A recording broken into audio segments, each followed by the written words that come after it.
कैसे सर? एकदम बढ़िया सर। आपको आवाज़ आ रही है मेरी प्रॉपर तरीके से? यस। ओके। लास्ट लेक्चर के अंदर हमने क्या चालू करे थे, आपको याद है क्या? Issue of debenture, chapter number 4 की अपन ने शुरुआत किए थे। उसके अंदर हमने क्या देखे थे सर? हमने देखे थे इशू ऑफ डिबेंचर्स के अंदर अबाउट डिबेंचर्स। अबाउट डिबेंचर्स के बारे में हमने आपको बोलना क्या? हाँ बोलो। सबसे पहला पॉइंट अपन ने देखा था अबाउट डिबेंचर्स के अंदर, डिबेंचर एक टाइप का लोन है जो कि पब्लिक से लिया जाता है, कंपनी कंपनी पब्लिक से लोन लेती है, दूसरा उसके ऊपर इंटरेस्ट देते हैं। ये एक long term source of finance है। इसके दो टाइप्स थे, वो उसका एक पॉइंट था, एक रहता है सिक्योर्ड, एक रहता है अनसिक्योर्ड, एक रहता है रिडीमेबल, एक रहता है नहीं, एक रहता है ट्रांसफरेबल, एक रहता है नॉन ट्रांसफरेबल, राइट। दूसरा एक पॉइंट आता था रिडीमेबल के ऊपर पॉइंट था। रिडीमेबल का मतलब क्या? All debentures are redeemable in nature. Redeemable का मतलब क्या? थोड़े टाइम के बाद में आपको डिबेंचर्स को उनका उनका पैसा वापस दे देना पड़ेगा, राइट। उसके बाद में डिबेंचर्स को कौन कौन परचेस कर सकता है सर? डिबेंचर को कंपनी के मेंबर्स, जैसे कंपनी के शेयर होल्डर्स भी परचेस कर सकते हैं। कंपनी के पब्लिक पब्लिक एट लार्ज भी कंपनी को वो कंपनी के डिबेंचर पर कर सकते हैं। अपन प्राइवेट प्लेसमेंट के थ्रू भी डिबेंचर्स को परचेस कर सकते हैं, राइट। इतने सारे पॉइंट देखे थे अपन ने। यस। क्या डिबेंचर को कोई ना कोई स्टॉक एक्सचेंजेस पे लिफ्ट कराना जरूरी रहता है क्या? यस। ये अपन ने देखे थे क्या? ये सारे के सारे पॉइंट, डिबेंचर को लिफ्ट कराना कोई स्टॉक एक्सचेंज पे जरूरी रहता है क्या? यस। इसके बाद में किसके पास में अथॉरिटी रहती है डिबेंचर्स को इशू करने की? बोर्ड ऑफ डायरेक्टर के पास में। एक लिमिट तक ही। अगर बोर्ड ऑफ डायरेक्टर को उसके ऊपर अगर पावर चाहिए तो फिर शेयर होल्डर्स की परमिशन लेनी पड़ेगी जनरल मीटिंग के अंदर by passing special resolution, right. Special resolution आपको मैंने इनिशियली बताया है, ठीक है। अगर कोई केस के अंदर सपोजिंगली कौन सी कंपनी डिबेंचर इशू कर सकती है? सारी की सारी कंपनी डिबेंचर इशू कर सकती है, लेकिन कौन सी कंपनी डिबेंचर को इशू नहीं कर सकेंगी? जिसने जो कंपनी या उसके डायरेक्टर या उसके प्रमोटर को प्रोहिबिट किया गया है। प्रोहिबिट मतलब रुकाया गया है कि आप पब्लिक से डिबेंचर के थ्रू पैसा नहीं रेज कर सकते। पैसा रेज नहीं कर सकते मतलब क्या? आप पब्लिक को ऐसा वादा नहीं कर सकते कि आप हमको डिबेंचर दो, हम आपको उसके ऊपर का इंटरेस्ट देंगे। ऐसा कोई वादा दे नहीं सकते, और वादा नहीं देंगे तो फिर आपको कोई पैसा देगा क्या? नहीं। तो क्या बोल रहा है? If in case if a company or its promoter or its director are prohibited for issuing debenture, in that case that particular company can't issue debentures। और दूसरा, अगर डायरेक्टर, प्रमोटर और कंपनी ने as a wilful defaulter declare करे हुआ है अपने आप को, तो क्या वो कंपनी डिबेंचर्स इशू करके पब्लिक से पैसा रेस कर सकती है क्या? बिल्कुल भी नहीं। एक लास्ट पॉइंट मैंने आपको वो टाइम पे बता दिया था, रुकाया था। हेलो हेलो, हाँ। मैंने क्या पॉइंट पे रुकाया था आपको कि सर ये सबसे लास्ट वाला पॉइंट आपको याद है क्या? हाँ हाँ हाँ सर याद है, आपने ये बताया नहीं था। इसके अंदर क्या है देखो, अपन एक बार का पॉइंट देखते हैं। Has not defaulted in repayment, क्या बोल रहा है? बोले कंपनी और इट्स प्रमोटर और its director has not been declared as wilful defaulter. दो मिनट। यस। अगर कोई कंपनी ने डिफॉल्ट किया है। डिफॉल्ट का मतलब क्या है? देखो एक बात बताओ, मैं आपको क्या बता रहा हूँ, कौन सी कंपनी को डिबेंचर इशू करना अलाउड नहीं है। अगर सपोजिंगली मेरी कंपनी ने, बीएमए प्राइवेट लिमिटेड ने कोई डिफॉल्ट किया है। डिफॉल्ट डिबेंचर्स को रिपेमेंट करने में डिफॉल्ट नहीं। डिफॉल्ट का मतलब क्या? कोई गलती की है। हाँ। तो अगर कोई कंपनी ने, हमारी बीएमए प्राइवेट लिमिटेड ने डिबेंचर होल्डर्स का पैसा रिपेमेंट नहीं किया है, या डिपॉजिटर होल्डर का पैसा रिपेमेंट नहीं किया है, या उनको इंटरेस्ट नहीं दिया, बॉन्ड होल्डर्स को उनका इंटरेस्ट नहीं दिया, या उनका प्रिंसिपल अमाउंट रिपेमेंट किया तय सीमा पे, हमने बोला था 5 साल के बाद में पैसा वापस दे देंगे, 5 साल हो गए फिर भी पैसा नहीं वापस दिया, और ये डिफॉल्ट, ये पैसा वापस दे, उनको लोगों को चखाया हमने, चखाया इन द सेंस मतलब उनको बोला जाओ तुम्हारे को पैसा नहीं देते, और उनके साथ में ये बहसबाजी चली 6 महीने से ज़्यादा टाइम पीरियड के लिए। तो हमारी बीएमए प्राइवेट लिमिटेड को कोई भी टाइप का डिबेंचर मार्केट में इशू करना अलाउड नहीं है। सर क्या बोले आपने? ये लास्ट वाले पॉइंट का मतलब समझा रहा था मैं। अगर किसी कंपनी ने डिफॉल्ट किया है मतलब पैसा रिटर्न नहीं किया है, किसको? कोई भी डिपॉजिटर्स को, कोई बॉन्ड होल्डर को या डिबेंचर होल्डर को। मैं सिर्फ डिबेंचर होल्डर की बात नहीं कर रहा, कोई भी टाइप के लोन को रिपेमेंट करने के लिए हमने आनाकानी किया है, और वो आनाकानी का पीरियड मतलब आनाकानी मतलब नहीं दिया है, लोगों को बांटा नहीं है, पैसा वापस नहीं दिया है, और ये टाइम पीरियड 6 महीने से ज़्यादा का हो रहा है, तो वो केस के अंदर हमारी कंपनी फ्रेश डिबेंचर्स को इशू नहीं कर पाएंगी। ये वाला उसका ऊपर का मतलब क्या है? पहले क्या बोला उसने? द कंपनी और इट प्रमोटर और director have not declared as wilful defaulter. ये एक्चुअली सेंटेंस एक ही था, और यहाँ पे एक एक्चुअली पॉइंट 1 2 3 होना चाहिए था, यहाँ पे थर्ड पॉइंट था ये, इसके ही भाई ये, और ये इसका है। सर आप बाजू में हटो ना 2 मिनट, मैं 2 मिनट बाजू में हटो क्या? ठीक है, आप मेरे पीछे का देख पा रहे होंगे प्रॉपर तरीके से। Has not defaulted in repaying principal और interest on any debt. Any debt बोले तो सिर्फ डिबेंचर बोला क्या? डेप्ट का मतलब क्या? लोन।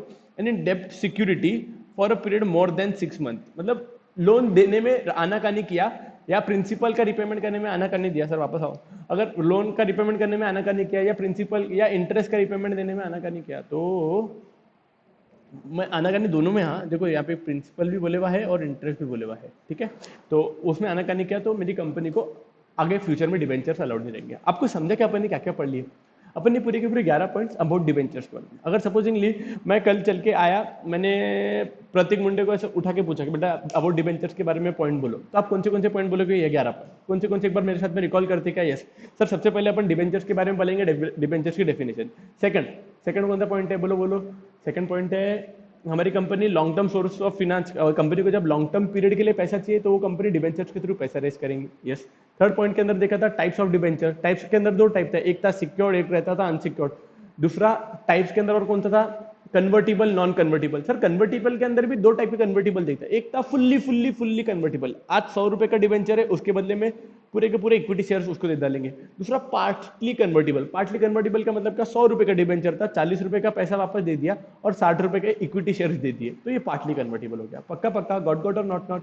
यस। उसके बाद में रिडीमेबल। क्या डिबेंचर्स को एक टाइम पीरियड के बाद में अपने को पैसा वापस ही देना पड़ता है क्या? बिल्कुल देना पड़ता है। क्या सर हम ऐसा कोई डिबेंचर इश्यू कर सकते हैं जो कि इररिडीमेबल है? इररिडीमेबल का मतलब क्या? जब तक कंपनी चल रही है तब तक पैसा वापस नहीं देंगे। इनको पैसा कब वापस देंगे? जब कंपनी बंद होगी। क्या ऐसे वाले टाइप के डिबेंचर जो इररिडीमेबल नेचर के डिबेंचर है, क्या ऐसे वाले डिबेंचर अपन मार्केट में इशू कर सकते हैं क्या? नहीं। अपने को थोड़ा टाइम के बाद में पैसा रिफंड करना। डिबेंचर होल्डर का कहां से पैसा आ सकता है? क्या कंपनी के शेयर होल्डर जैसा equity share holder, preference share holders company को पैसा दे सकते हैं क्या? बिल्कुल। क्या कंपनी पब्लिक के पास में जाके बोल सकती है कि आप मुझे डिबेंचर दो, मैं आपको आधा दे दूंगा? नहीं, तुम मुझे खून दो, मैं तुम्हें आधा दे दूंगा। तो क्या तुम मेरे को पैसा दो, मैं तुम्हें डिबेंचर दूंगा, ऐसे क्या बोल सकती है क्या? बिल्कुल। क्या मैं कुछ प्राइवेट लोगों को, जैसा हमारे बीएमए प्राइवेट लिमिटेड के अंदर, हम क्या मेरे भाई को, मेरे ब्रदर को बोल के ला सकता हूँ क्या मैं कि आप मेरी कंपनी को लोन दो, मैं आपको डिबेंचर सर्टिफिकेट दूंगा? बिल्कुल चलेगा। याद है ना? याद है क्या? ठीक है समझा। क्या अपने को डिबेंचर को कोई स्टॉक एक्सचेंज पे लिस्ट करना जरूरी है क्या बच्चों? Yes sir. डिबेंचर का इश्यू करने की अथॉरिटी, पावर किसके पास में है? ये बोर्ड ऑफ डायरेक्टर के पास में, लेकिन एक लिमिट तक। उसके ऊपर अच्छा ये कहाँ पे लिखा हुआ रहता है? एक लिमिट कहाँ पे ये मेंशन करी हुई रहती है ना, 1 करोड़, कहाँ पे लिखा हुआ रहता है? हाथ पे लिखते हैं किसके? नहीं, हाथ पे नहीं लिखते सर, कुछ भी बोलते हैं, फिर हाथ देंगे तो मिट जाएगा ना। अभी तो सैनिटाइजर भी करते हैं अपन बार, मिट जाएगा। फिर कहाँ पे लिखेंगे अपन? आप बोलो। MOA की AOA? AOA article of association अपना रूल बुक है, अपना गीता, बाइबल, कुरान है। कितने पवित्र डॉक्यूमेंट है ना। तो कंपनी के लिए भी 2 मेन डॉक्यूमेंट है, एक MOA और एक AOA। AOA के अंदर सारे के सारे रूल्स एंड रेगुलेशन लिखे रहते हैं। पक्का। और थर्ड वाला पॉइंट, जो बड़ा वाला पॉइंट अपने थोड़ी देर पहले देखा था, पक्का एकदम मस्त। यस। अभी अपन आपको मैं बताता, ये अपन पूरे के पूरे चैप्टर के अंदर क्या क्या पढ़ने वाले हैं, और ये अपन चैप्टर को क्या क्या मतलब क्यों पढ़ रहे हैं, what is the learning objective behind this particular chapter. हमें पूरा का पूरा चैप्टर क्यों पढ़ रहे हैं, देखते एक बार। हाँ, सबसे पहले अपन इस चैप्टर के अंदर देखेंगे रेगुलेशंस। सर ये कलर मत क्या करो, दूसरा कलर, दूसरा। ये अपन चैप्टर के अंदर पढ़ेंगे रेगुलेशंस। रेगुलेशंस का मतलब क्या है? अपन नहीं बोलते क्या रूल्स एंड रेगुलेशंस, ठीक है। रूल्स एंड रेगुलेशन ना इंडिया के अंदर ना 3 पार्ट में या 2 पार्ट में तो मिनिमम, या ज्यादा में ज्यादा कभी कभी 3 पार्ट के अंदर सारे के सारे रूल्स और रेगुलेशन को बताया गया है। क्या बोले सर? बेटा सारे के सारे रूल्स एंड रेगुलेशन एक जगह पे लिख के नहीं रखते, वो रूल्स एंड रेगुलेशन 3 पार्ट में डिवाइड करते, जनरली 2 में करते। एक सेक्शंस, एक एक्ट के अंदर रूल्स बताए हुए रहते। एक्ट मतलब कानून, income tax act, companies act, GST act. ये मैंने एक्ट बोला, एक्ट मतलब क्या है? कानून है, कानून, एक्ट बोल दिए तो इसको, ठीक है। इनकम टैक्स एक्ट बोले तो ये ACT वाला एक्ट है। मैं एक बार का देखता, the provision for issue of debenture as per the companies, ये एक्ट की बात कर रहा हूं मैं। एक्ट जो साल के अंदर वो पर्टिकुलर कानून लागू हो गया था, ठीक है, उसको एक्ट बोला जाता है। दूसरा एक रहता है रूल्स। रूल्स को मतलब क्या है? जब भी एक्ट के अंदर अपने को तकलीफ आ रही होंगी, पढ़ने में दिक्कत जा रही होंगी, तो वो केस के अंदर अपन रूल्स को यूज करते हैं। तो देखो अपन रूल्स भी पढ़ेंगे। तो जब भी आपको अगर समझो किसी को बताना रहे कि डिबेंचर्स को इश्यू करने के लिए ये कंडीशंस को आपको फुलफिल करना पड़ता है, तो ये कंडीशन कहां पे लिखी हुई रहती है? एक रहेंगी एक्ट के अंदर, दूसरी रहेंगी रूल्स के अंदर। मैंने क्या बोला? मुकेश भाई मेरे पास में आए कि बोले सौरभ सर मुझे आज की तारीख में कंपनी को डिबेंचर्स इश्यू करना है, तो उसको कौन सी कंडीशन को फॉलो करना पड़ेगा? वो बोला मुकेश भाई एक तो कंपनीज एक्ट के अंदर कुछ ना कुछ सेक्शन बोले हुआ है, कुछ ना कुछ कानून बताए हुए हैं, और एक कंपनीज रूल्स के अंदर बताए गए हैं। दिखा क्या आपको रूल्स रूल्स रूल्स दिखा क्या आपको? यस, ये रूल्स के अंदर। तो सर अपन दोनों चीजें पढ़ेंगे क्या? बिल्कुल। प्रोविजंस फॉर इशू, इशू मतलब इशू करना, आपको डिबेंचर सर्टिफिकेट देना और आपसे पैसे लेना, उसको बोलते हैं इशू करना। ठीक है, तो एक प्रोविजन फॉर इशू, एक तो कंपनीज एक्ट के अंदर बताएगी ये बच्चा, दूसरा कंपनीज रूल्स के अंदर बताएगी। ये कहाँ गया? कंपनीज रूल्स के अंदर बताएगी। गॉट और नॉट अपन डिटेल में पढ़ेंगे, लेकिन कहां कहां से पढ़ने वाले हैं आपको कभी किसी को टीचर ने बोल देना बताओ मेरे को एक्ट की प्रोविजन, तो आप क्या करके बोलोगे? आप डायरेक्ट चालू हो जाओगे कि कंपनी का इक्विटी शेयर्स के बाद में वोटिंग का राइट रहता है नहीं रहता है। ये सारी के सारे कहीं ना कहीं पे मेंशन रहेंगी ना, तो अपन ये सारी की सारी कहां पे पढ़ेंगे? इस चैप्टर के अंदर पढ़ेंगे। एक पार्ट रहेगा एक्ट, एक पार्ट रहेगा rules, right. Third, requirement of SEBI. SEBI आपको मैंने लास्ट चैप्टर के अंदर बताया था, सॉरी लास्ट लेक्चर के अंदर मैंने बताया था, securities exchange board of India. Actually क्या है, इंडिया के अंदर लाखों करोड़ों रुपए का पैसा कंपनी के अंदर लगे हुआ है।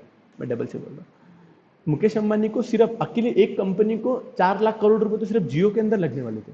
अब मेरे को एक बात बताओ, इतनी बड़ी बड़ी कंपनीज है, इतना लाखों करोड़ रुपए का पैसा, पब्लिक का पैसा कंपनीज के अंदर लगे हुआ है, और सपोजिंगली कोई कंपनी ने कोई फ्रॉड कर दिया, कोई डायरेक्टर के साथ में मिली जुल के उसने भी फ्रॉड कर दिया, तो वो केस के अंदर पब्लिक एट लार्ज को लॉस नहीं होगा यार? तो इस वजह से क्या गवर्नमेंट का कुछ ना कुछ कंट्रोल रहने को ना, कि नहीं सर? बिल्कुल रहने को ना। तो ये कंट्रोल कहां पे रहता है बच्चा? ये कंट्रोल मतलब ये पूरा का पूरा कंट्रोल कहां पे करेगा? कौन करेगा?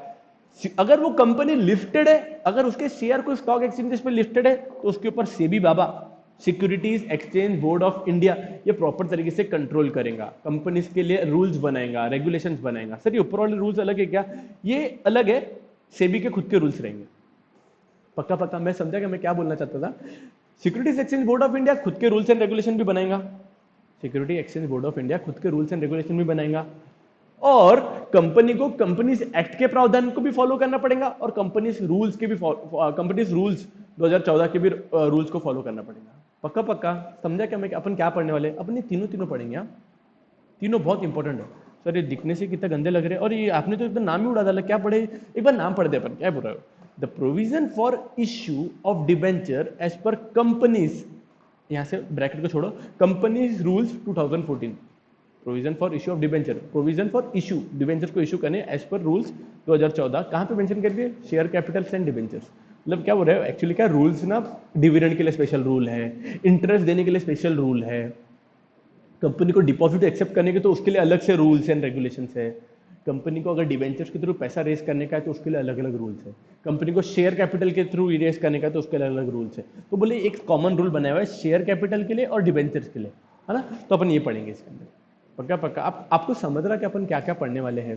नहीं ना सर, आप क्या ना इतनी देर से क्या चल रहे हैं, हमको तो समझ रहा भी नहीं। देखो सिंपल सी बात है, अपन ने बोले थे ना डिवेंचर होल्डर्स के पास में वोटिंग का राइट नहीं रहता, तो ये कहाँ पे लिखा रहेगा? ऐसे मेरे मन में आया भाई डिबेंचर होल्डर की शक्ल नहीं पसंद है, जान दो आज के बाद में इनको वोटिंग मत दो, ऐसा रहेगा क्या?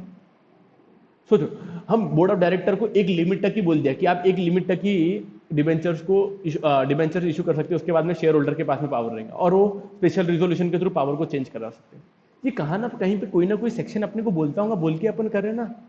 जैसा आज की तारीख में इंडिया के अंदर सारे के सारे इंडियन रेसिडेंट्स को इनकम टैक्स देना जरूरी है कि नहीं? है कि नहीं? क्यों? कहीं ना कहीं इनकम टैक्स के कानून के अंतर्गत लिखा गया होगा ना कि कंपनीज को या नॉर्मल हर एक इंसान को इनकम टैक्स देना जरूरी है, जरूरी है, जरूरी है, होगा ना कहीं तो लिखा होगा ना यार बच्चा। आपको समझा क्या मैं क्या बोलना चाहता हूँ?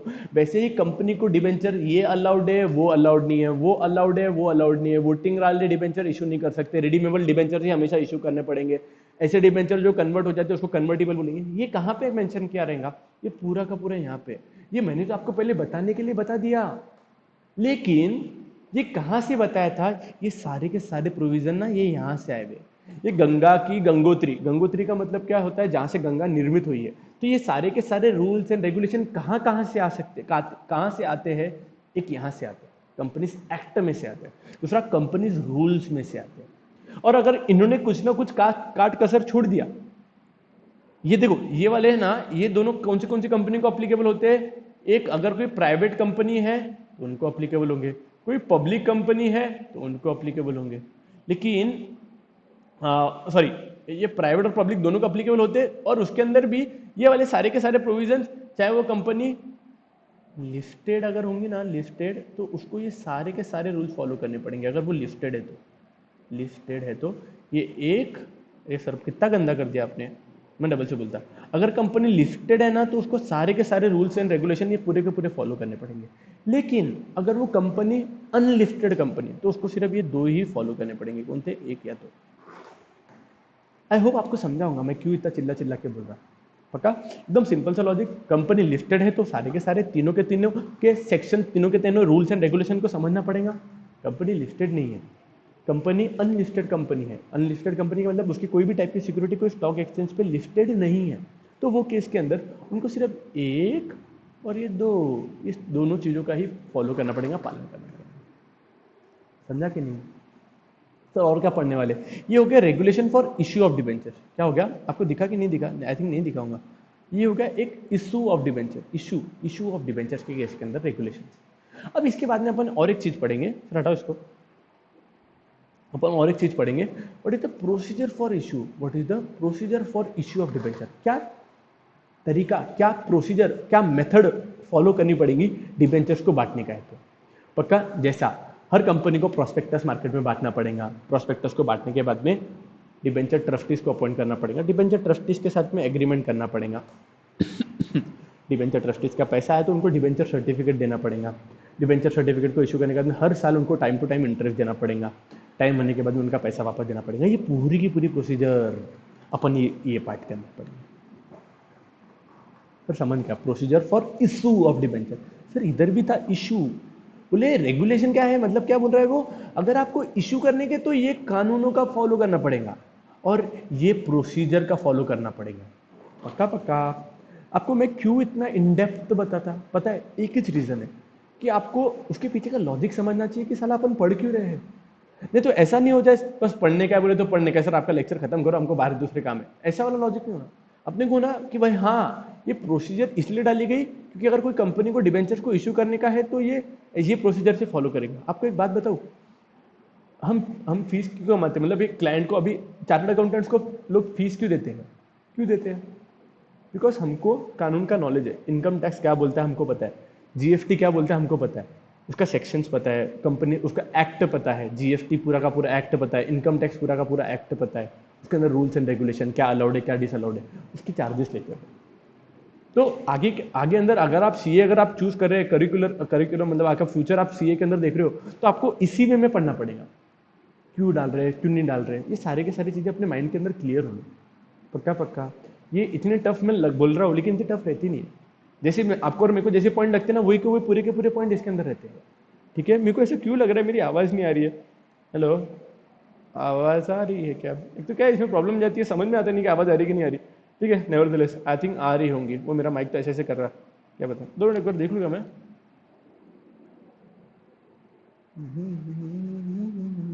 हाँ आ रही, आ रही है। Sorry sorry sorry. चलो, दूसरा डिबेंचर ट्रस्टीज, याद है डिबेंचर ट्रस्टीज? याद है ना, याद है आपको डिबेंचर ट्रस्टीज? डिबेंचर ट्रस्टीज के बारे में अपन इन डेप्थ अभी पढ़ेंगे। डिबेंचर ट्रस्टीज मतलब क्या सर? वो नहीं क्या मीडिएटर पर्सन रहता था, कंपनी डायरेक्टली डिबेंचर होल्डर्स के साथ में बातचीत वार्तालाप करती थी क्या? नहीं सर, उनके बीच में एक पार्टी रहता था ना, यस, उसका नाम क्या रहता था? Debenture trustees. Okay sir, okay okay, उसके बारे में इन डेप्थ अपन चैप्टर के अंदर पढ़ेंगे, बस इसके अलावा और कहीं पे भी नहीं पढ़ेंगे, यहाँ पे पढ़ेंगे अपन। ठीक है, पक्का समझा आपको? Yes. Regulation governing issue of debenture, सबसे पहला क्या है? सबसे पहला वाला पार्ट देखो, ये वाला पॉइंट है ना, ये वाला पार्ट अपन पढ़ने की शुरुआत करें। कौन सा वाला पार्ट? ये वाला। ठीक है, चलते। Regulation, a company issuing debenture haves to comply with the provisions of, कोई भी कंपनी जिसने डिबेंचर इशू करा उसको कौन सी कंडीशन को फॉलो करना पड़ेगा? कंपनीज एक्ट को फॉलो करना पड़ेगा। दूसरा, कंपनीज रूल्स को फॉलो करना पड़ेगा। पहला, कंपनीज एक्ट के प्रोविजन को फॉलो करना पड़ेगा। दूसरा, कंपनीज रूल्स की डेफिनेशन को फॉलो करना पड़ेगा। आरबीआई की गाइडलाइंस को और सेबी के वेरियस रेगुलेशंस को फॉलो करना पड़ेगा। कोई भी कंपनी ने आपको बोला, समझो आप आगे चल के आप सीएस बन गए या सीए बन गए और आपके पास में आया, सर मेरे को डिबेंचर इशू करने पड़ते, मेरे को बताओ क्या क्या करना पड़ेगा।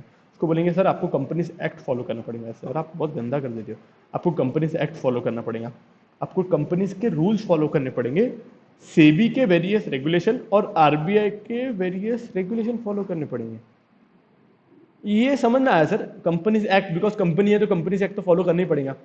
ये कंपनीज रूल्स फॉलो करना पड़ेगा, बिकॉज कंपनी है तो कंपनी के एक्ट भी फॉलो करना पड़ता है, रूल भी फॉलो करना पड़ता है। वो कंपनी लिस्टेड है तो सेबी की भी बात बरोबर है कि सेबी का रेगुलेशन पढ़ लो, कोई दिक्कत नहीं है। अब आरबीआई को आया बीच में। अब एक आप बात समझ के चलो, जब भी फॉरेन कंपनी क्या कोई फॉरेन का कोई इन्वेस्टर जब इंडिया की कंपनी को पैसे देता है ना, तो वो केस के अंदर सारे के सारे ट्रांजेक्शन के अंदर आरबीआई का अप्रूवल लेना जरूरी है, जरूरी है, जरूरी है। फिर क्या बोले, कभी भी इंडिया के बाहर के व्यक्ति, इंडिया के बाहर की कंपनी हो, क्या कोई नेचुरल पर्सन हो, कोई आर्टिफिशियल पर्सन, अगर वो इंडिया को पैसा दे रहा है या इंडिया की कंपनी को पैसा दे रहा है, तो उसको आरबीआई की परमिशन लेके इंडिया के अंदर पैसा डालना पड़ता है। और इनफैक्ट अगर आपको इंडिया के बाहर में पैसा लेके जाने का है, मैं बोल रहा हूं इंडिया के बाहर पैसा लेके जाना है, आपको आरबीआई की परमिशन लेके रखनी पड़ेगी। आपको पॉइंट समझा क्या? सपोज मैं एक एग्जांपल लेता, सपोज हमारे एक अंकल थे, अंकल का एक बाईपास सर्जरी का ऑपरेशन होने वाला था, और ऑपरेशन इतना क्रिटिकल था कि इंडिया के अंदर हो भी नहीं रहा था, वो उसको लंदन जाके करवाना का दूसरे डॉक्टर्स ने, जो इंडिया के डॉक्टर ने उनको प्रिस्क्राइब किया था कि आप लंदन के अंदर फॉर फेमस डॉक्टर है, आप उनके पास में करो। अब डॉक्टर फुकट में करेंगे क्या? नहीं। तो क्या बोलेंगे डॉक्टर, सर मेरे को मेरी फीस दो। अभी अपन उसको फीस क्या गांधी जी देंगे? क्या गांधी जी मतलब वो इंडियन के रुपीस देंगे क्या अपन उनको? वो लेंगे क्या? नहीं, वो लंदन के आदमी को उनकी करेंसी लगेंगे ना बच्चा। यस। तो अपन आरबीआई के पास में जाएंगे, आरबीआई को बोलेंगे बॉस ये हमारे रुपए लो, और हमारे को जो उनकी रिस्पेक्टिव करेंसी है, डॉलर्स होंगे तो डॉलर्स, यूरोस होंगे तो यूरोस, दिरहम होंगे तो दिरहम, वो देंगे कन्वर्ट करके, और अपन इंडिया के बाहर उसको लेके जाएंगे। ये ऐसा ही रेगुलेशन रहता है। तो ये डिबेंचर आरबीआई की गाइडलाइंस कब पढ़ेंगे? जब बाहर से पैसा इंडिया में आ रहा है तो। पक्का समझा क्या मैं क्या बोला? गॉड गॉड और नॉट नॉट, आपको समझा क्या मैं क्या बोलना चाहता था? सर समझना ना, आप चलो ना। पक्का पक्का, ठीक है। अपन ये पूरा का पूरा पढ़ेंगे। सबसे पहले अपन जो पढ़ेंगे ना, वो है कंपनीज एक्ट की प्रोविजन क्या बोलती है। कंपनीज एक्ट की प्रोविजन क्या बोलती है, मैं क्लियर कट बोल रहा हूँ। आने वाली प्रोविजन किस चीज की रहेंगी? पूरी की पूरी कंपनीज एक्ट की। सर जैसे नो वोटिंग राइट्स, ये कहाँ पे लिखा है? ये कंपनीज एक्ट के अंदर लिखा है। एक्चुअली कंपनीज एक्ट के अंदर ये लिखा गया है प्रावधान। बोल के अपन आप और मैं बोलते डिबेंचर होल्डर्स को वोटिंग का अधिकार नहीं रहता है। अच्छा सर, ये आज तक आप चिल्ला के बोलते थे कि डिबेंचर होल्डर्स को वोटिंग नहीं देना, वोटिंग नहीं देना। ये कहां से आता था? ये पूरा का पूरा यहां से आया हुआ है, नो वोटिंग राइट। पक्का पक्का कहां पे लिखा था? कंपनीज एक्ट के अंदर लिखा था। दूसरा पढ़ेंगे अपन, टाइप्स ऑफ डिबेंचर्स। ये अपने जो भी डिबेंचर्स के टाइप्स देखे थे ना, वो यहां से आए। कंपनीज एक्ट ने बोला था बोल के अपन इतना चिल्ला के बोलते थे। आप बोलते क्या कौन से टाइप्स थे? सर ऐसे एकदम से कैसे क्या याद आएंगा आप कोशिश करो, आप मेमोरी टेक्निक को याद करो। SRTC, S for secured unsecured, R for redeemable irredeemable, T for transferable, transferable को एक रजिस्टर्ड और एक bearer, C for convertible non convertible. याद है कि नहीं? याद है ना? Yes sir. दूसरा payment of interest and redemption. आपको याद है क्या कि हमको बोला गया था कि हर कंपनी को टाइम पे इंटरेस्ट देना जरूरी है। ऐसे कौन बोला? ऐसा कंपनी एक्ट ने बोला, अपने आपके और मेरे मन में नहीं आया, लेकिन मेरे को अच्छा लग रहा था डिबेंचर होल्डर को टाइम टू टाइम इंटरेस्ट दो। ऐसा नहीं, कंपनी एक्ट ने अंदर उनके अंदर प्रॉपर तरीके से लिख दिया कि every company is compulsorily required to pay interest to whom debenture holders on a fix period हो सकता है, एक साल का एक फिक्स पीरियड हो, 6 महीने का एक फिक्स पीरियड हो सकता है, 3 महीने का एक फिक्स पीरियड हो सकता है। तो सर फिर 3 महीने का एक फिक्स पीरियड मतलब हर 3 महीने में देना पड़ेगा, मतलब साल में 4 बार देना पड़ेगा, साल में 4 बार देंगे। समझा कि नहीं समझा? Yes sir. तो ये कहां पे किसने बोला हुआ था? इसने बोला था। दूसरा, डिबेंचर होल्डर्स को एक टाइम के बाद में उनका पैसा वापस दे देना। ये कौन बोला था? ये कंपनीज एक्ट ने बोला था बच्चा। पक्का पक्का समझा कि नहीं? यस। दूसरा, डिबेंचर होल्डर्स को सर्टिफिकेट देना, शेयर सर्टिफिकेट नहीं देना, उनको डिबेंचर सर्टिफिकेट देना। ये कौन बोला? कंपनीज एक्ट बोला। पक्का पक्का। तो अपन 4 चीजें कंपनीज एक्ट बोला। पहला पॉइंट, उनको वोटिंग राइट है क्या? नहीं। दूसरा, उनके टाइप्स बताए क्या? यस। उनको इंटरेस्ट देना टाइम पे जरूरी है क्या? रिडम्पशन देना टाइम पे जरूरी है क्या? डिबेंचर को सर्टिफिकेट देना जरूरी है क्या? समझा? पक्का पक्का। तो डिबेंचर को सर्टिफिकेट देना तो इसलिए बोला काय को, एक्चुअली क्या है, उनके उनके अंदर प्रॉपर तरीके से क्लियर कट मेंशन करके रखा था। क्या मेंशन करके रखा हुआ है? 2 मिनट। हेलो हेलो, बुधा बुधा मैं लेक्चर रिकॉर्ड कर दो, मैंने आने कंटिन्यूअसली मैं शाम में लेक्चर रिकॉर्ड करा पियो,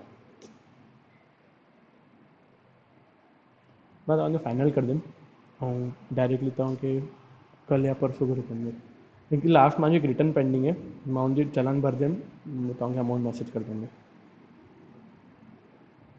हाँ हाँ बिल्कुल बिल्कुल। हाँ।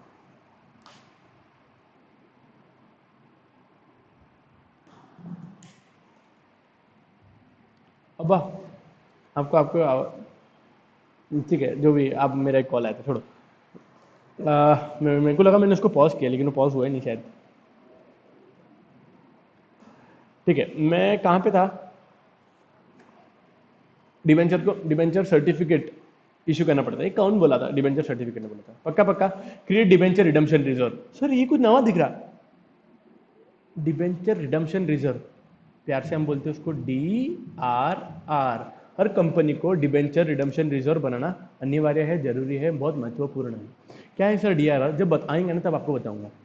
सर अभी बताओ ना, जब आएंगे तब बताऊंगा ना, 2 मिनट की तो बात है। ठीक है। Appointment of debenture trustees. Company को, डिबेंचर होल्डर्स को, जब भी कंपनी डिबेंचर इशू करती है और वो डिबेंचर की संख्या 500 डिबेंचर से ज्यादा होंगी तो उनको डिबेंचर ट्रस्टीज अपॉइंट करना जरूरी है। ये कौन बोला था? कंपनी एक्ट ने बोला था। पक्का पक्का। अच्छा अच्छा अच्छा। आपको सिंपल से एक सिंपल सी बात बताओ क्या? आपके माइंड में डिबेंचर्स के बारे में जो जो भी आज तक के पॉइंट्स आए थे ना, वो कंपनीज एक्ट ने दिए थे। मेजोरिटी पॉइंट्स कंपनीज एक्ट ने दिए थे।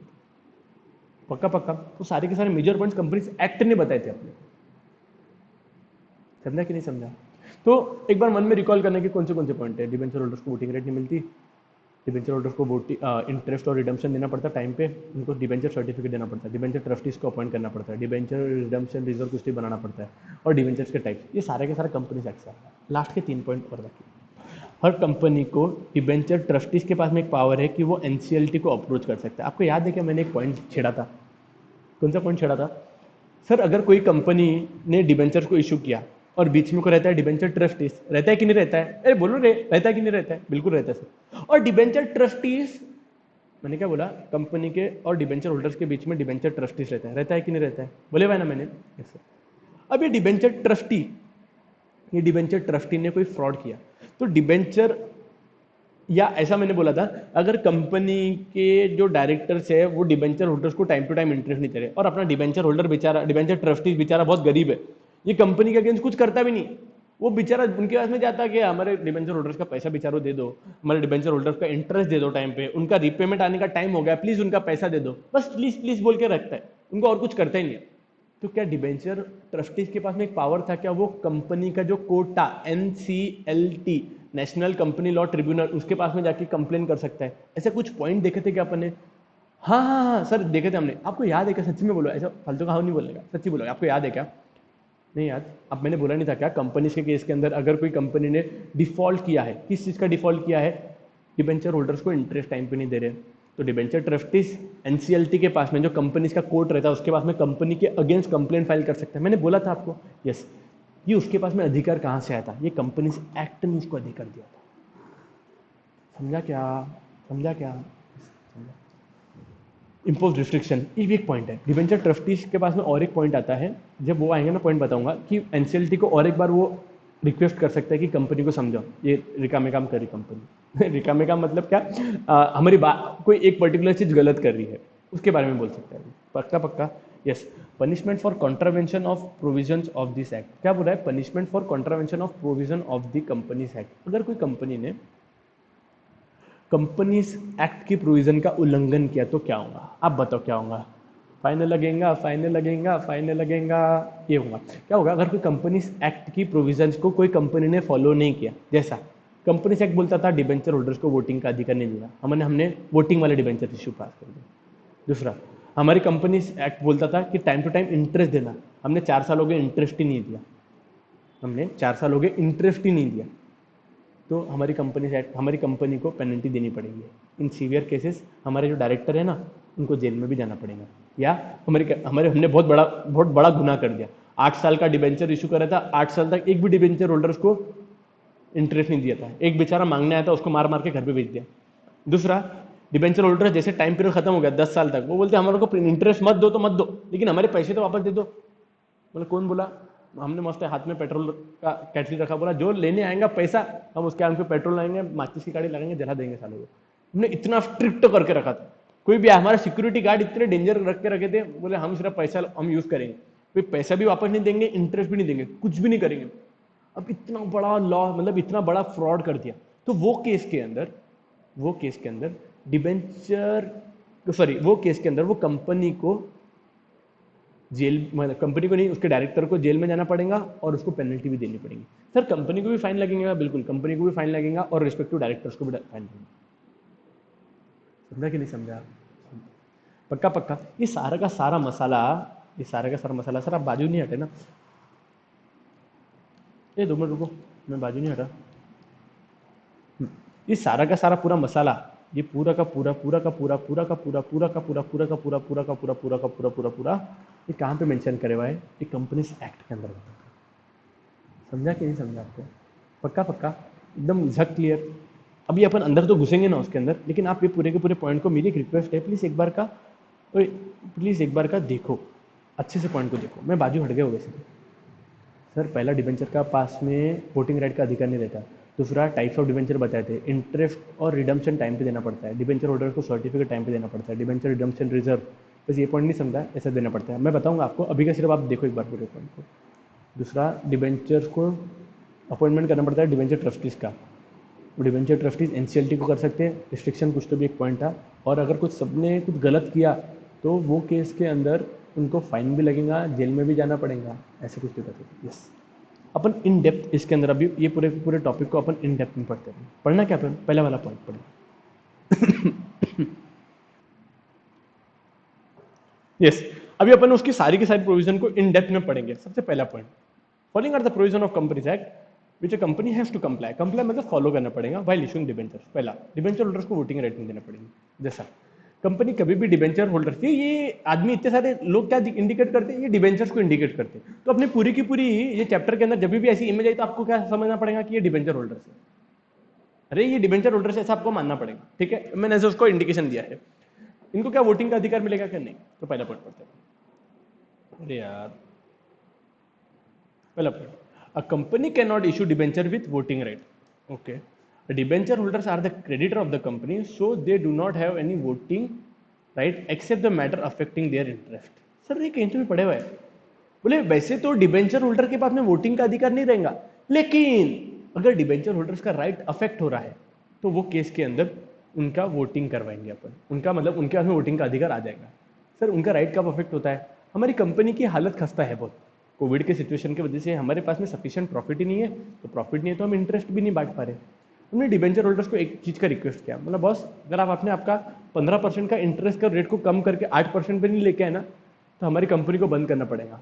और इन केस अगर आपको बंद हो गया तो आज के आज कंपनी बंद हो जाएंगी, आपका पैसा भी डूब जाएगा। तो मेरी एक हम्बल रिक्वेस्ट है आपको, आप आपका रेट ऑफ इंटरेस्ट थोड़ा कम करो। डिबेंचर होल्डर कोई कुछ हाँ बोल रहे थे, कुछ नहीं बोल रहे थे, मतलब एक काम करते अपन वोटिंग करवाते, वोटिंग के अंदर जो मेजोरिटी विंस, ऐसा वाला फॉर्मूला लगाएंगे अपन। पक्का पक्का।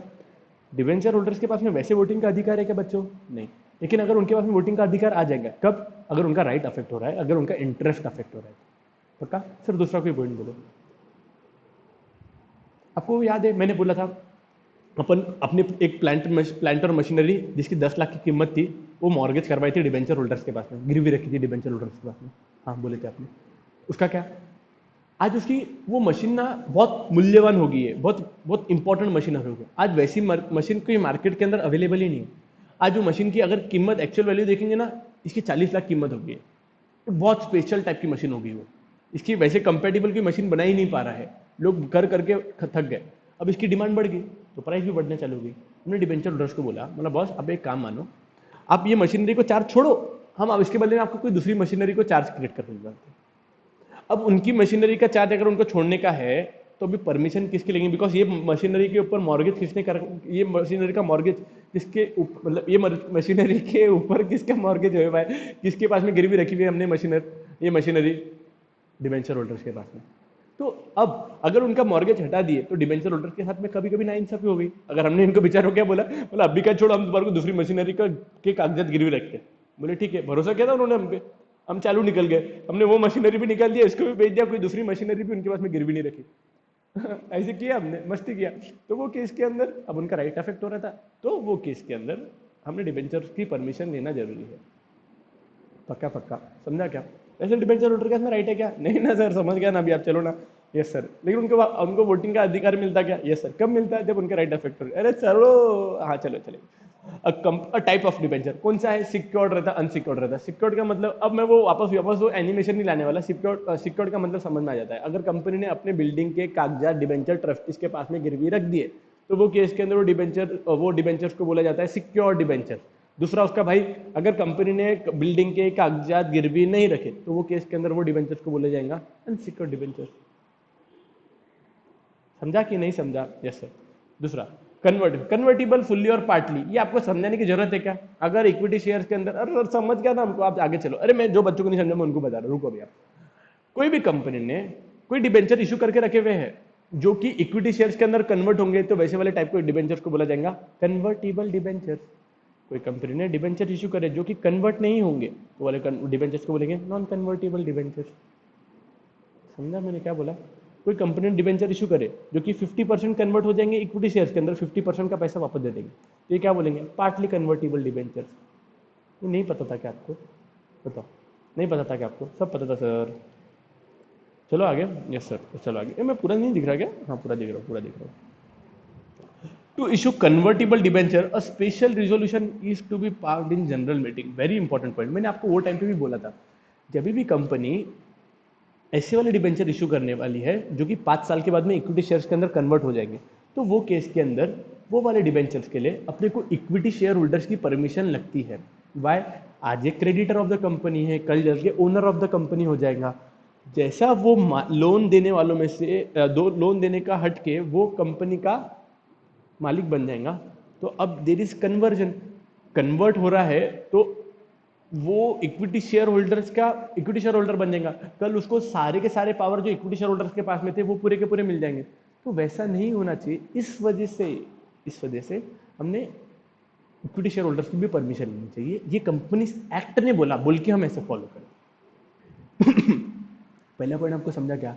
कंपनी कौन से टाइप के डिबेंचर इशू कर सकती है? Secured, unsecured, secured, unsecured, convertible के अंदर पार्टली और फुल्ली, एक नॉन कन्वर्टिबल।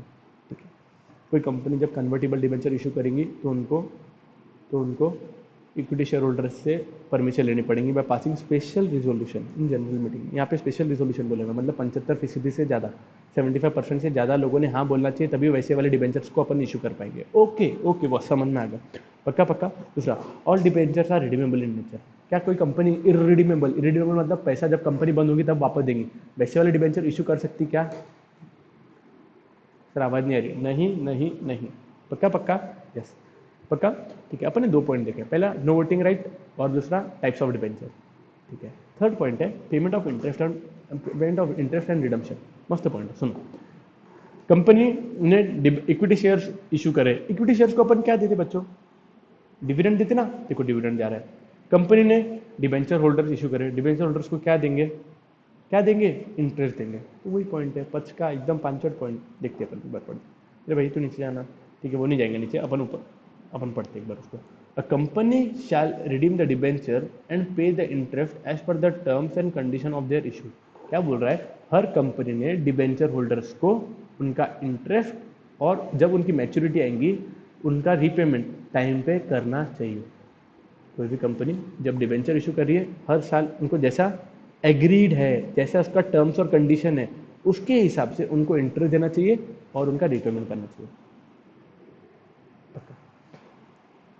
सब इतना ही पॉइंट था क्या? इतना ही पॉइंट था। तो बोले अच्छा रूल्स एंड कंडीशंस कहाँ पे मेंशन करी रहेंगी? सबसे पहला वाला पॉइंट, डिबेंचर सर्टिफिकेट के अंदर उसको इंटरेस्ट कितना मिलेगा, मैच्योरिटी कितनी है, वो पूरे के पूरे पॉइंट्स अच्छी तरीके से मेंशन करे रहेंगे। पक्का पक्का। और क्या पे रहेगा? कंपनी के एओए के अंदर भी रूल्स एंड रेगुलेशन लिखे हुए थे कि कंपनी कौन सी कितना कितना मैक्सिमम कितना कितना इंटरेस्ट दे सकती है।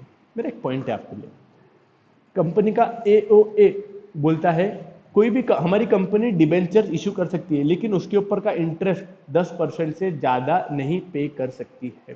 मैंने क्या बोला? हमारी कंपनी ने डिबेंचर इशू किया है, हमारी कंपनी का एओए बोलता है हमारी कंपनी डिबेंचर इशू कर सकती है, परमिशन दे रही है, लेकिन उसके ऊपर का इंटरेस्ट 10% से ज़्यादा, 10% से ज़्यादा नहीं होगा।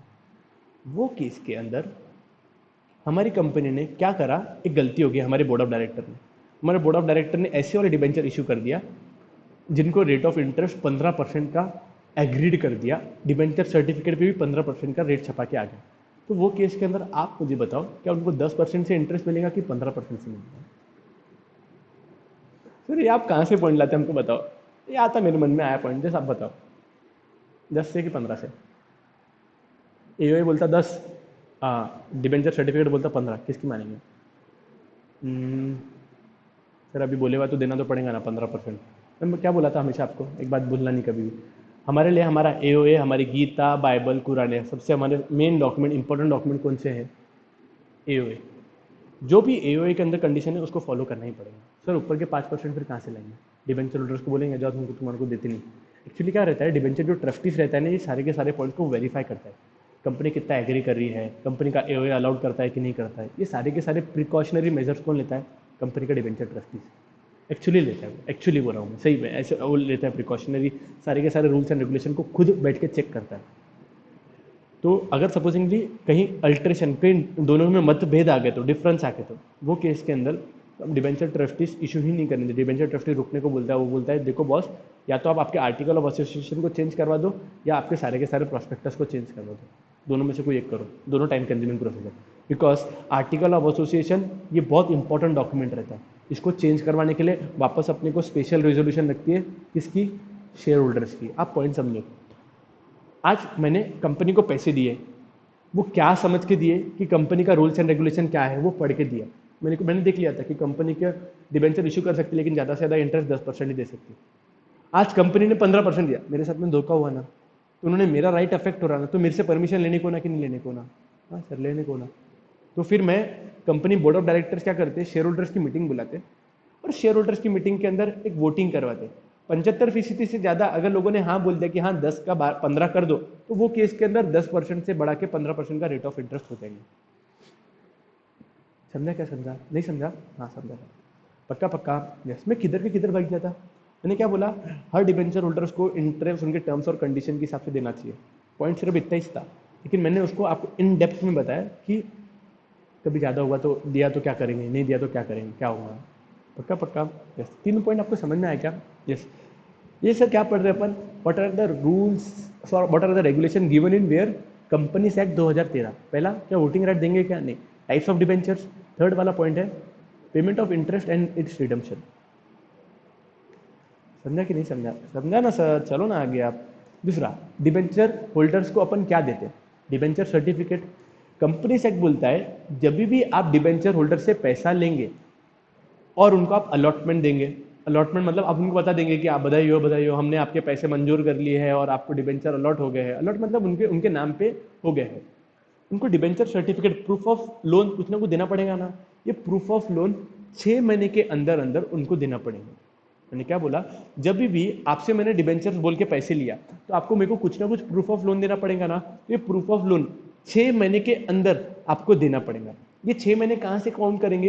ये 6 महीने डेट ऑफ अलॉटमेंट से काउंट करेंगे। सर डेट ऑफ अलॉटमेंट का मतलब क्या है? कुछ नहीं, आपने हमको पैसा दिया था, हमने आपको डिबेंचर अलॉट कर दिया, तो उसमें अलग क्या है सर? हमको पॉइंट नहीं समझ में आया। क्या होता है, मैं आपको एक एग्जांपल बताता हूँ। सपोजिंग बीबीए में प्राइवेट लिमिटेड है हमारी, ठीक है। हमको हमको हमको टोटल 100 डिबेंचर मार्केट में इशू करने थे, उनके बदले का पैसा वापस लेना था। हमारे को अप्लीकेशन आ गए, 50 लोगों के नहीं, हमारे को अप्लीकेशन आ गए 120 लोगों के, ज़्यादा के अप्लीकेशन है। हमको कितने लोगों के पैसे चाहिए थे? सिर्फ 100 लोगों से। हमारे के पास में अप्लीकेशन कितने लोगों के आए? 120 लोगों के। अब मेरे को एक बात बताओ, किसको अलॉट करना, किसको अलॉट नहीं करना, ये हमने कैसे डिसाइड करना? ले सर एक काम करते हैं, अपन चिट्ठी निकालते हैं या ऐसे करते हैं अपन अलॉट। क्या बोला सर? अरे मैं बोला देखो, अपने पास में कितने लोगों के अप्लीकेशन आए थे? 100 के 120 के लोगों के 120 लोगों के 120 लोगों के अप्लीकेशन है, लेकिन अपने को अलॉट कितने करने हैं? लोगों से, कितने लोगों से पैसे लेने का? ज्यादा से ज्यादा 100 लोगों से। तो बाकी का 20 लोगों को रिजेक्ट करना पड़ेगा। तो कौन से वाले 20 लोगों को रिजेक्ट करेंगे?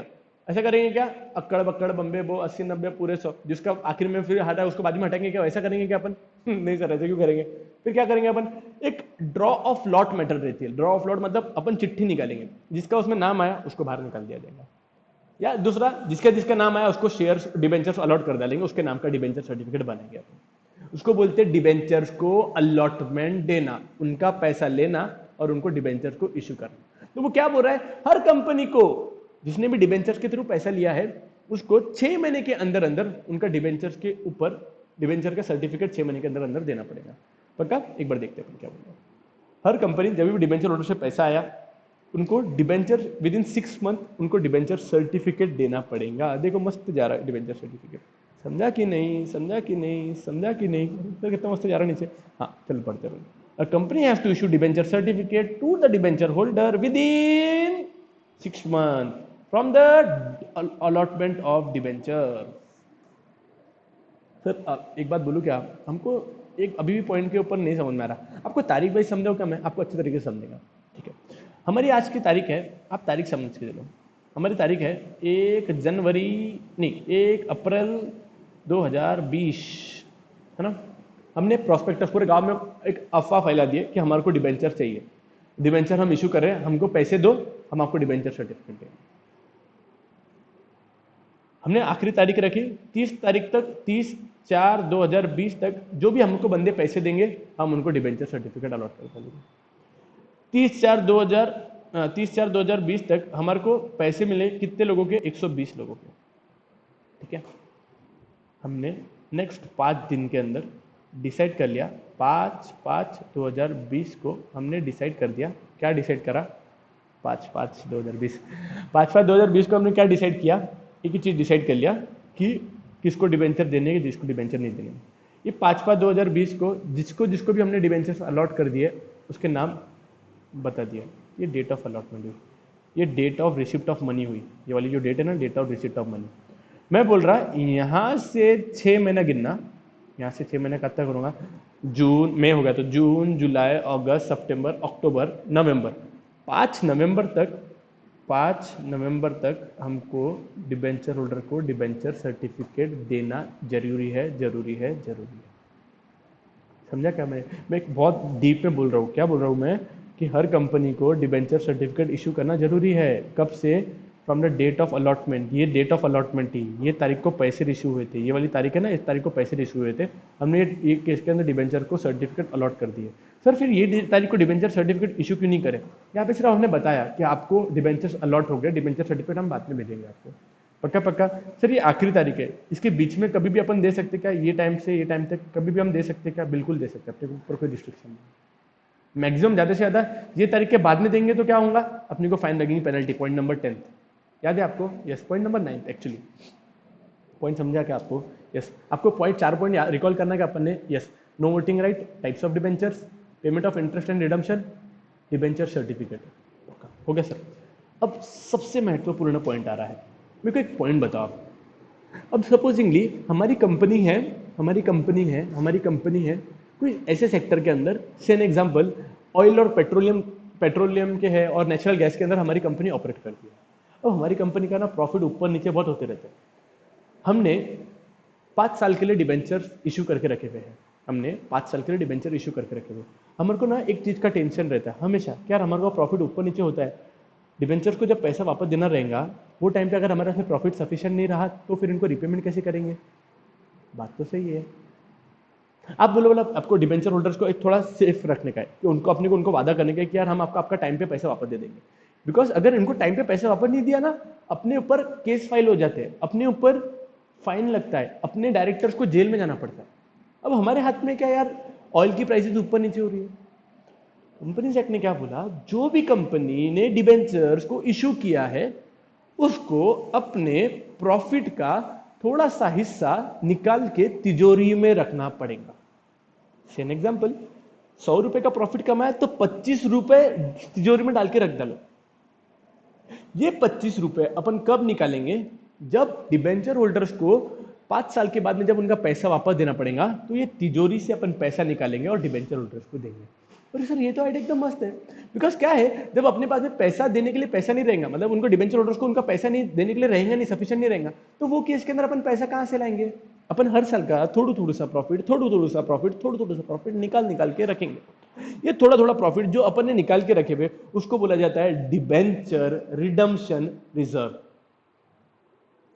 सर डबल से बोलो, इसको बोलते हैं अपन डिबेंचर रिडम्पशन रिजर्व। डिबेंचर का मतलब ये लोन डिबेंचर, रिडम्पशन का मतलब पैसा वापस देना, रिजर्व का मतलब बाजू में निकाल के रखना। अरे वाह, एकदम पांचट। क्या बोला? Debenture, redemption, reserve. Debenture, redemption, reserve के अंदर कुछ भी नहीं, एकदम सिंपल। हर साल अपन डिबेंचर को जब रिडीम मतलब पैसा वापस देने की बारी आएगी, वो पैसा वापस देने की जब टाइम आएगा उसके पहले अपन हर साल प्रॉफिट का थोड़ा सा हिस्सा निकाल के ये तिजोरी में बांट के रखेंगे। सर तिजोरी में डाल के रखने का मतलब क्या? इसको अपन शेयर होल्डर्स को बांट नहीं देंगे, ये अपन बाजू में निकाल के रखेंगे, बाकी में जितना पैसा बचा वो बांटेंगे। सर मतलब जैसे हमारे पास में सपोजिंगली 100 रुपए का प्रॉफिट हुआ था, दिख रहा है क्या आपको? 100 रुपए का प्रॉफिट हुआ था, 100 रुपए का 25% अपन इसके अंदर डाल के रखेंगे, उनके बाकी का 75% भाई लिखना रे, हाँ 75% में से ही शेयर होल्डर्स को डिविडेंड दिया जाएगा। Okay okay okay okay. ये तिजोरी का नाम दिया जाता है DRR। कौन सी वाली तिजोरी को? ये वाली तिजोरी को DRR, ओए बाजू हट। इसको बोला जाता है, इसको बोला जाता है DRR। प्यार से DRR बोलते हैं। फुल फॉर्म क्या है उसका? Debenture redemption reserve. कर लगा? समझा क्या आपको? यस सर, समझ में आया। एक बार पढ़ते अपन पॉइंट, उसके बाद में 5 मिनट का ब्रेक लेंगे। आप टेंशन मत लो, मैं आपके साथ में हूँ रे, आप ऐसा फिक्र मत किया करो। A company has to create a debenture redemption reserve in bracket DRR account out of the profit of the company. This money can be issued only, बोले ये वाला पैसा जो अपन ने तिजोरी में डाल के रखा है, इसका सिर्फ एक ही काम, एक ही पर्पस रहेगा, क्या? फॉर रिडम्पशन ऑफ डिबेंचर, पैसा वापस देंगे डिबेंचर होल्डर्स को। MCA has removed the debenture redemption reserve requirement for listed companies, NBFC companies, housing finance companies. MCA का मतलब क्या? Ministry of corporate affairs. जो कंपनी को सारे के सारे कंपनीज को चलाती है ना, उनकी एक स्पेशल बॉडी है ना, जैसे एजुकेशनल मिनिस्ट्री है, पूरे के पूरे एजुकेशनल को मॉनिटर करती है, वैसे कंपनीज को भी ना चलाने के लिए ना एक स्पेशल गवर्नमेंट की बॉडी बनाई गई है, इसका नाम है मिनिस्ट्री ऑफ कॉर्पोरेट अफेयर्स। ये दोनों कंपनीज को, लिस्टेड हो चाहे अनलिस्टेड हो, उनको प्रॉपर तरीके से चलाती है। पक्का पक्का? सर फिर वो सेबी क्या करती? सेबी सिर्फ लिस्टेड कंपनी के लिए बनाई गई है। पक्का पक्का? यस सर, समझ में आया। तो वो क्या बोल रहा है? बोले जो अपने को तिजोरी में डाल के रखना पड़ेगा ना पैसा, वो वाली कंडीशन कौन सी कंपनीज को अप्लीकेबल नहीं है? जो कंपनी लिस्टेड है, जो कंपनी NBFC है, non banking finance company. Non banking finance company का मतलब क्या है? जब घर में पड़ा हो सोना फिर काहे का रोना, वो NBFC कंपनी। मतलब वो बैंकिंग फंक्शन परफॉर्म नहीं कर सकती है। मतलब बैंकिंग फंक्शन सर वो लोन तो देती है। बैंकिंग का मतलब क्या होता है? ये पब्लिक से लोन लेके, मतलब पब्लिक से पैसे लेके किसी और पर्सन को पैसे नहीं दे सकती है। जैसे नहीं क्या, एक्सिस बैंक, जैसे स्टेट बैंक ऑफ इंडिया, जैसे HDFC बैंक, जैसे bank of Maharashtra, bank of India, वैसे काम नहीं करते क्या? पब्लिक से डिपॉजिट लेते और दूसरे लोगों को लोन देते। वैसा वाला काम ये मुथूट फाइनेंस वाले नहीं क्या, वो लोग नहीं कर सकते हैं। अच्छा अच्छा अच्छा। ओ सर फिर इनके पास में पैसा कहां से? ये भी तो लोगों को लोन देते ना, तो इनके पास में पैसा कहां से आता है? ये पैसा अपने पास में कहां से लाते होंगे? आप बताओ, कहां से लाते होंगे? एक्चुअली ना जो इनके शेयर होल्डर्स रहते हैं ना, वो लगाते हैं। जैसा आपको बजाज फाइनेंस याद है? बजाज फाइनेंस नाम याद है? नाम पता है आपको? बजाज फिनसर, वो भी एक NBFC का नाम है। बजाज फाइनेंस, बजाज फाइनेंस आपको याद होगा, पता होगा। तो बजाज फाइनेंस भी NBFC का है, तो उसके अंदर बजाज कंपनी ने पैसे लगाए हुए हैं। ऐसा है, एक्चुअली है ऐसा।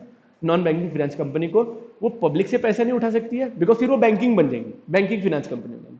ये नॉन बैंकिंग फाइनेंस कंपनी बनेगी। पक्का पक्का मैंने आपको दो। क्या ऐसी वाली कंपनी को डिबेंचर रिडम्पशन रिजर्व के अंदर डाल के रखना जरूरी है क्या? नहीं। दूसरा, हाउसिंग फाइनेंस कंपनी, HDFC, पहले जो हाउसिंग डेवलपमेंट फाइनेंस कॉर्पोरेशन के नाम से नाम था इसका, तो वो वाली कंपनी को भी मना करे हुआ है कि आपने आपने आपने डिबेंचर रिडम्पशन रिजर्व के अंदर कुछ बैलेंस नहीं डालना।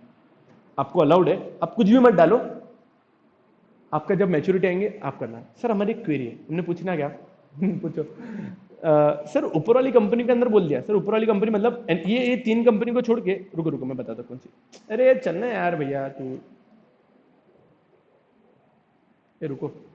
हाँ, ये 3 कंपनी, ये एक कंपनी, ये दूसरी कंपनी, ये तीसरी कंपनी, इन कंपनी को छोड़ के बाकी सारी का सारी कंपनी को बोले हुआ है, क्या बोले हुआ है कि आपने डिबेंचर रिडम्पशन रिजर्व के अंदर बैलेंस डाल के रखना। बोले हुआ है कि नहीं बोले हुआ है? मतलब हाँ बोले हुआ है। इन तीनों को छुटकारा को दिया।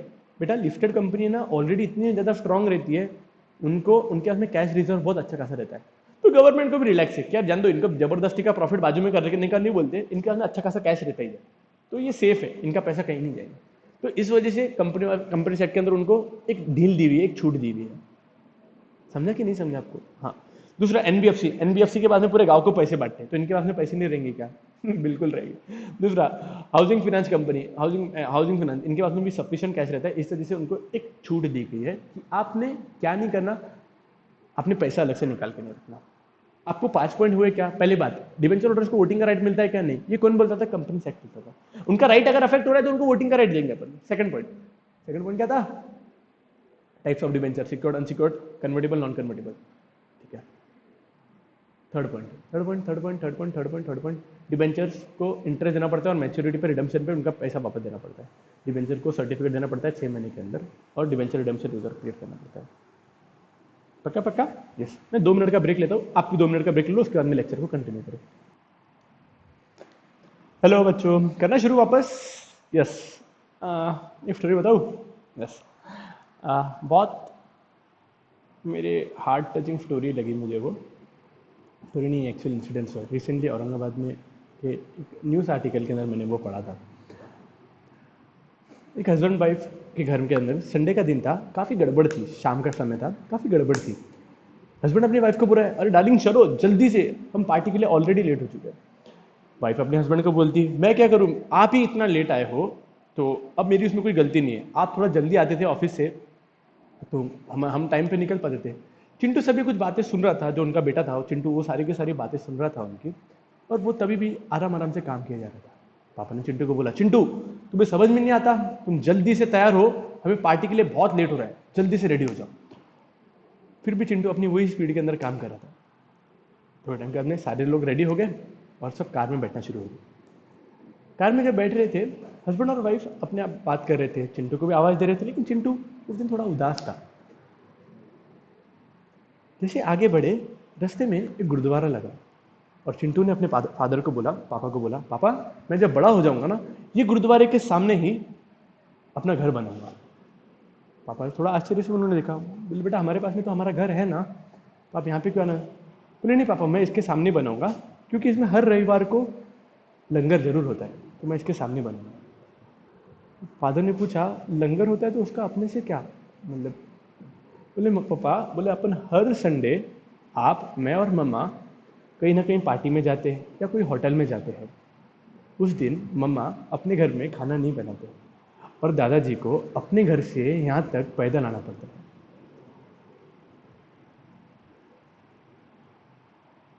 खाना खाने के लिए।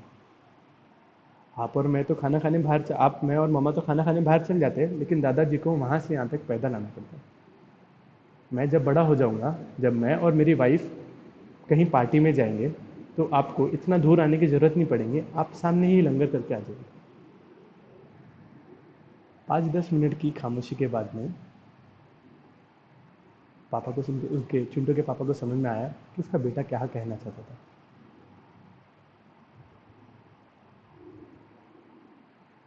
अगर आपके घर में कोई पेरेंट्स होंगे, कोई मतलब ग्रैंड पेरेंट्स होंगे, उनकी केयर कीजिए। उनको आपके प्यार के अलावा और कुछ नहीं चाहिए। मैं नहीं बोल रहा हूँ कि आप उनके घर पे, आप उनको उनके घर पे खाना नहीं देते होंगे, I am not saying like this. मैं बोल रहा हूँ, उनके साथ में थोड़ा बैठिए, अभी बात कीजिए, उन्हें बहुत अच्छा लगता है, ट्रस्ट में, बहुत बहुत अच्छा लगता है। इमेजिन अ पर्सन जो इतने सालों से वही के वही जगह पे बैठे हैं, कहीं बाहर नहीं जाते, कोई उनसे बातचीत नहीं करता, जब काम रहता है सबसे तभी बात करते हैं। It really hurt. प्लीज़ उनको अपना समय दीजिए, बिकॉज आपके आगे आने वाली जनरेशन आप जैसा उनके साथ में ट्रीट कर रहे हो, वो वैसे ही आपको ट्रीट करेंगे। जैसे चिंटू अपने माता पिता को बोला कि मैं आपके लिए लंगर के सामने ही, मतलब कोई गुरुद्वारे के सामने ही घर बनाऊंगा, सो दैट आपको इतना लॉन्ग ना जाना पड़े। बच्चे वही सीखते हैं जैसा आप सिखाना चाहें, जैसा आप बताओ। पक्का पक्का? ठीक है, चलो करना लेक्चर की शुरुआत वापस। Yes sir. सर कहाँ से लाते हैं आप? आती है, मामा बताते हैं, कोई ना कोई बताते हैं। ठीक है, ये तो मेरी मामा ने बताया था मुझे, न्यूज़ आर्टिकल आया था तो वो मेरे साथ में शेयर किए थे उन्होंने। मैं ऐसा नहीं, मैं कुछ खराब करता, ऐसा कुछ नहीं करते बाबा।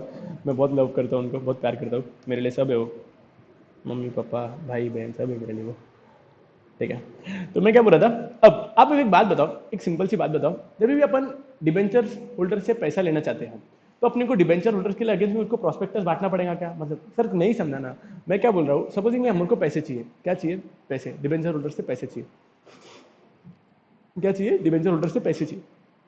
तो क्या हमको उसके लिए एडवर्टीजमेंट करनी पड़ेगी क्या? क्या हमको प्रोस्पेक्टस बांटने पड़ेंगे क्या? यस, प्रोस्पेक्टस इशू करना पड़ेगा पब्लिक से अगर डिबेंचर इशू करना है तो। दूसरा, प्रोस्पेक्टस इशू करने के पहले अपने को डिबेंचर ट्रस्टीज अपॉइंट करने पड़ते हैं और उनके साथ में एक ट्रस्ट डीड एंटर करनी पड़ती है।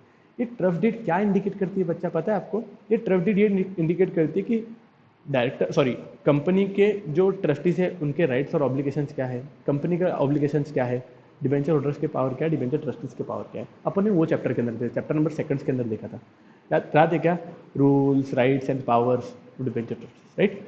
तो वो क्या बोल रहा है, कंपनी जब भी अपने प्रोस्पेक्टस इशू करेंगी ना, प्रोस्पेक्टस इशू करेंगी पब्लिक को, उसके साथ में कंपनी को डिबेंचर ट्रस्टीज को अपॉइंट करना पड़ता है और उनके साथ में ट्रस्ट डीड एंटर करनी पड़ती है। ये ट्रस्ट डीड किस लिए करते हैं? To protect the interest of whom, this fellows, this debenture trustees, उनका राइट को प्रोटेक्ट करने के लिए उनके साथ में एक एग्रीमेंट करते हैं अपन।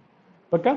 Yes. Appointment of debenture trustees, if the company issues prospectus और इनवाइट्स मोर देन 500 पीपल। अच्छा, ये भी आपको पता है, डिबेंचर ट्रस्टीज को अपन कब अपॉइंट करते हैं? जब अपना नंबर ऑफ डिबेंचर 500 के ऊपर है, इधर through public or its member. A company has to appoint one or more debenture trustees. क्या बोल रहा है? कोई भी कंपनी जो कि प्रोस्पेक्टस बांटने वाली है या पब्लिक एट लार्ज को बोल रही है कि आप हमको पैसे दो। क्या बोला? कोई भी कंपनी जब डिबेंचर्स के थ्रू पैसा रेस कर रही है, डिबेंचर्स के थ्रू पैसा रेस कर रही है, डिबेंचर्स के थ्रू पैसा रेस कर रही है, तो वो कंपनी को एक या एक से ज्यादा डिबेंचर ट्रस्टीज अपॉइंट करने पड़ते हैं। सर ये पॉइंट तो समझ में आ गया, 500 से ज्यादा लोगों से अगर हम पैसा ले रहे हैं तो, अच्छा ये कौन से लोग हो सकता है? कंपनी के शेयर होल्डर्स ने ही पूरा का पूरा डिबेंचर्स का पैसा रख लिया, मतलब डिबेंचर्स परचेस कर लिया और उनको कंपनी को पैसे दे दिया, या ऑन द कॉन्ट्ररी एक जनरल मेंबर्स को बोलेंगे, जनरल पब्लिक को बोला जाएगा कि आप हमको पैसा दो। दोनों केस में कुछ भी हो सकता है। तो वो केस के अंदर कंपनी चाहे तो एक या एक से ज्यादा डिबेंचर ट्रस्टीज अपॉइंट कर सकती है। सर हमारे को क्वेरी है, क्या क्वेरी है? एक डिबेंचर से काम नहीं चलता क्या? ये दो डिबेंचर या 2, 3, 4, 5, 6 डिबेंचर ट्रस्टीज क्यों अपॉइंट कर रहे हैं? तो एक बात बताओ, डिबेंचर ट्रस्टीज एक नॉर्मल इंस्टीट्यूट रहते हैं। इंस्टीट्यूट मतलब डिबेंचर ट्रस्टी एक अकेला व्यक्ति नहीं होता, कभी कभी एक अकेला व्यक्ति भी हो सकता है, लेकिन नॉर्मली वो एक क्या बोलते हैं, एक ऑर्गेनाइजेशन रहती है, डिबेंचर ट्रस्टीज बोल के एक्ट करती है वो, ठीक है? तो वो केस के अंदर एक ऑर्गेनाइजेशन, सपोजिंगली हमारे कंपनी के अंदर हमने 10 लाख डिबेंचर्स बांटे हैं, 10 लाख डिबेंचर होल्डर्स को मैनेज करना कितना डिफिकल्ट होगा?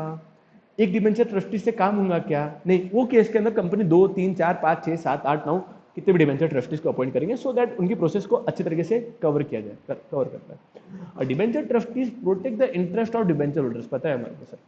A company has to appoint debenture trustees by entering into a contract with them called as debenture trust deed. A company has to appoint trustees by entering into a contract with them. उनके साथ में contract enter करेंगे और उसको बोला जाएगा debenture trust deed, right? Yes.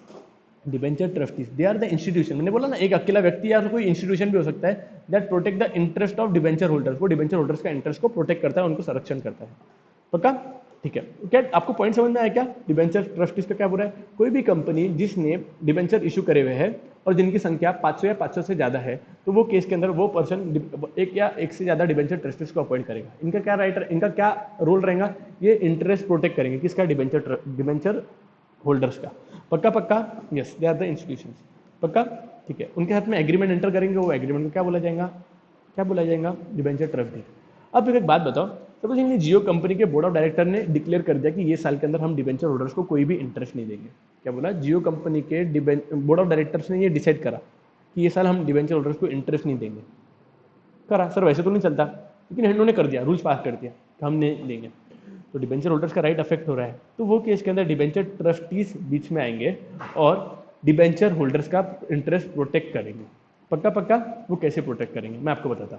Debenture trustees के पास में एक पावर है, वो नेशनल कंपनी लॉ ट्रिब्यूनल, जो कंपनीज का कोर्ट रहता है, उसके पास में एप्लीकेशन करेंगे, एप्लीकेशन सबमिट करेंगे। क्या बताएंगे कि हमारी कंपनी ने, ये पर्टिकुलर कंपनी से जियो कंपनी लिमिटेड ने वादा किया था कि हर 6 महीने के अंदर हम, हर 6 महीने होने के बाद में हम आपको इंटरेस्ट देंगे। सर 3 साल हो गए, मतलब 3 साल हो गए, मतलब कितना? 6 टाइम का इंटरेस्ट हमारे को देना बाकी है। एनसीएलटी बोर्ड ऑफ डायरेक्टर्स को इंस्ट्रक्शन देंगी, कौन से, जियो लिमिटेड के बोर्ड ऑफ डायरेक्टर को इंस्ट्रक्शन देंगी, प्लीज प्लीज प्लीज नहीं, ऑर्डर देंगी, प्लीज प्लीज नहीं, डायरेक्टली ऑर्डर देंगी कि तुमको ये डायरेक्ट किया जाता है कि तुम डिबेंचर होल्डर्स को उनका टाइम पे इंटरेस्ट दे दो, फिर बोर्ड ऑफ डायरेक्टर उनका इंटरेस्ट देगी। आपको पॉइंट समझ में आया क्या, क्या बोला मैंने?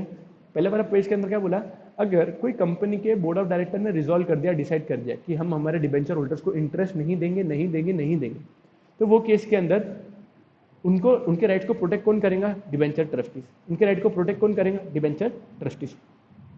डिबेंचर ट्रस्टीज के पास में क्या पावर आता है? डिबेंचर ट्रस्टीज एक एप्लीकेशन फाइल करेंगे, किसके पास में? नेशनल कंपनी लॉ ट्रिब्यूनल के पास में। उनको बोला जाएगा, नेशनल कंपनी लॉ ट्रिब्यूनल फिर ऑर्डर देंगे, किसको? ये जियो कंपनी के डायरेक्टर्स को। मेरे पीछे से सर आप हटो ना बाजू में। ये जियो कंपनी के बोर्ड ऑफ डायरेक्टर्स को वो ऑर्डर दिया जाएगा कि वो अपना डिबेंचर होल्डर्स को इंटरेस्ट दे। आपको समझ में आया? यस, अपन एक बार पढ़ लो।